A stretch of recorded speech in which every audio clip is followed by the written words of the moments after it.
We don't get to say this about the Indy 500 much these days, but we get to say it today. McLaren is bringing something to the Indianapolis 500 that I did not think was exactly possible, and yet they have done it. Let's talk about it. So McLaren unveiled today their Triple Crown liveries, paying tribute to the 1974 Indianapolis 500 win for McLaren, the 1997 Le Mans 24-hour win, and, most importantly to this video, the 1984 win at the Monaco Grand Prix. And if you'll notice, the number 6 car that will be driven by Felix Rosenqvist has a very, very, very familiar livery to both Formula One fans and, most importantly for this video, Indy 500 fans. And it is the Cowboy Killers themselves. The chevrons are back. It's a Marlboro livery. And this is something that I didn't really think they could do. You know, there had been so much speculation because throwback liveries have become such a trendy thing over the years, especially recently. And everyone's always, you know, dreamed that someone would do it. I think a lot of people kind of, you know, expected Penske to do it. We'll talk about why Penske could not do it here in a bit, but it's very curious to see this being done, and being done with orange. Now, yes, it's the papaya. It's not the rocket red color, which is the actual Marlboro orange, but for the Indianapolis 500, we finally have a Marlboro livery. And so my second thought after my first thought, which was, this is extremely cool that somebody finally did it. My second thought was, what is the federal government going to think about it? Because of course I live in the United States, and that's always our second thought on any cool thing. It's like, what will the feds think about this? But I think they're going to get away with it for a couple of different reasons. Number one, it's not exactly the Marlboro chevron, the trademarked, you know, brand that Philip Morris International owns. They actually used a trick which Team Penske used in 2008 at the international rounds that were adopted from the Champ Car series. And they actually rounded off of the Marlboro chevron. If you look at the Felix Rosenqvist car, it's most prominent on the nose. It doesn't come up at a point. It comes up at a bit of a circle. The other thing that I think is a bit interesting and worth noting is that there seems to be a bit of a gray area with actually the livery itself, because if you'll remember back to the last 3 years that Penske was fully funded by Philip Morris International, had Marlboro sponsorship, brought a Marlboro hospitality tent to the racetrack, but they couldn't display Marlboro on the cars, at least the words. They could still put the chevrons on the car as long as they wanted to, up until the point that Philip Morris International dropped their sponsorship of the team in 2010, and then finally the chevrons went away. But it's curious to see McLaren do this. And it's kind of surprising how few of these Marlboro throwbacks you actually see, because you think back to Formula One when McLaren Honda became a thing again around 2015. All of the F1 concept livery designers, all the ones who were drawing you know, black Mercedes Benzes way before the actual team did it. They were also doing Senna style, you know, Marlboro McLarens with the red and white chevron livery. That never happened. In fact, I think Ron Dennis specifically wanted to stay away from anything that resembled something from the past of McLaren. Always wanted to go forward, which I think that's going to be another thing I talk about a bit later is throwback liveries and a bit of their overuse. In this case, it's notable because outside of a Super 2 driver a couple of years ago, no one really does these. and I understand why. A lot of people would want to steer clear of any potential legal entanglement with doing a tobacco-inspired throwback livery. But I think the other layer that really makes this interesting is the fact that McLaren is currently sponsored, and 2 of their 4 cars at the Indianapolis 500 will specifically display logos from a different tobacco company. That's right. The primary sponsor on Alexander Rossi's car and the associate sponsor on the number 5 car of Pato O'Ward is Velo, which I don't know exactly what it is, because it used to be Views, which I know is a vape, but I don't exactly remember what Velo is. But it's some sort of a nicotine dispensary unit. We'll just call it that. We'll be real clinical about it.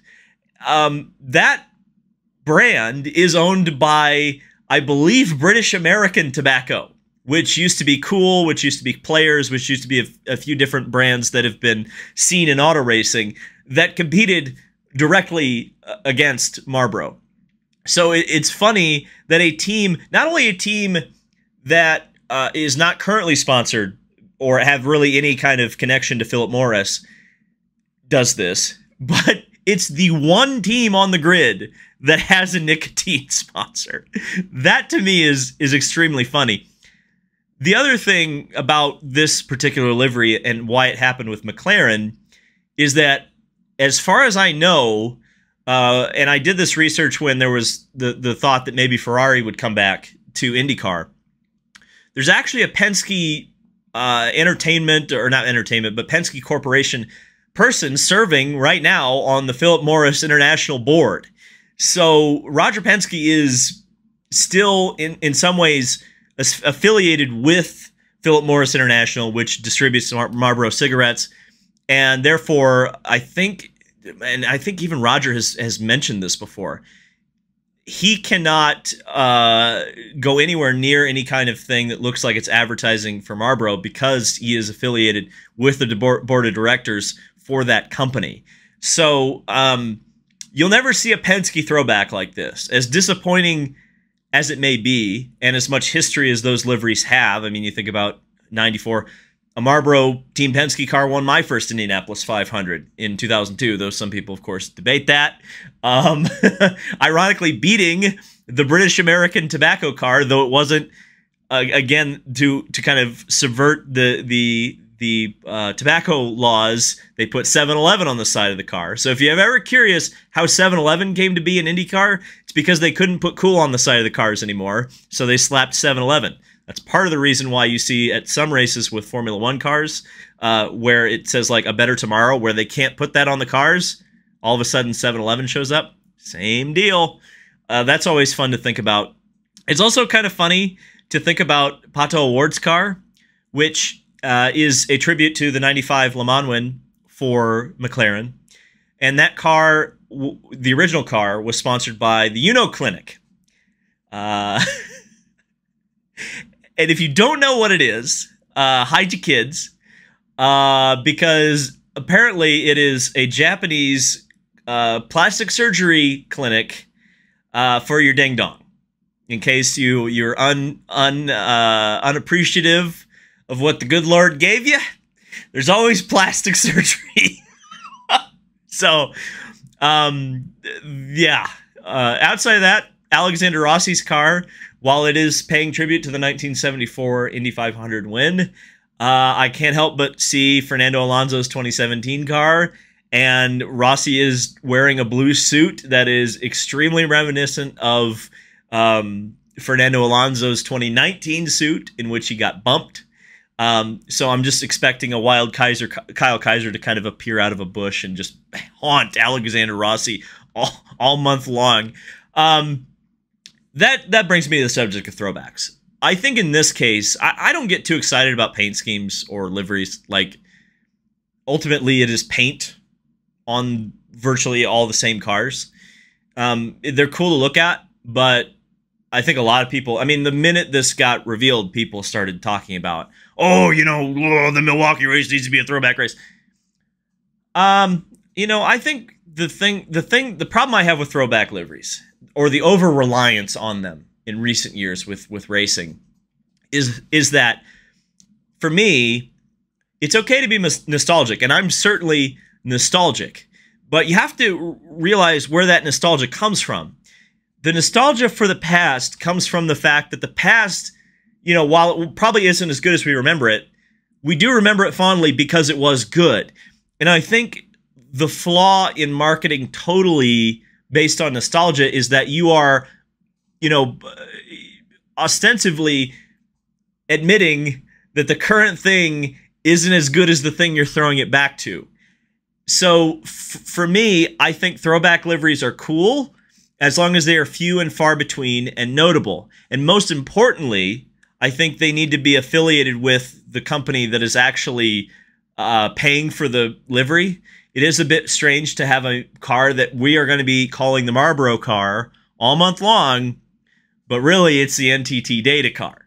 And yet I guarantee you, which sponsor is going to get more exposure, more headlines, more word of mouth. It ain't NTT. just throwing that out there. So, and I think the throwback nostalgic concept, that's a 2015 thing. Like, you know, I don't think Indy cars should really be 10 years behind the curve. I think they should be trying to find the next thing. So if they did a throwback race, especially at this point, it's kind of already played its course out. Like you look at NASCAR and, you know, half the teams don't even know which Darlington race is the throwback one. And, you know, there's no real theme. It doesn't really make much sense anymore. It was a cool concept to sell a lot of diecasts for a couple of years, but I think it's kind of that concept on a holistic, you know, full field level. I think it's dead.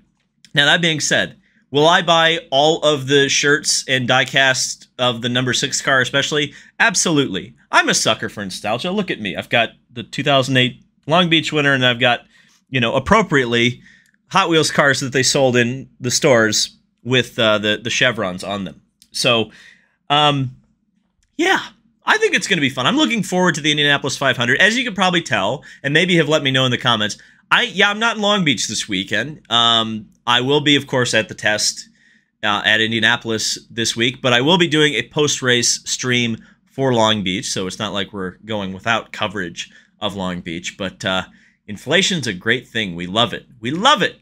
Thank you, guys. Thanks, federal government. We'll see you in the next video.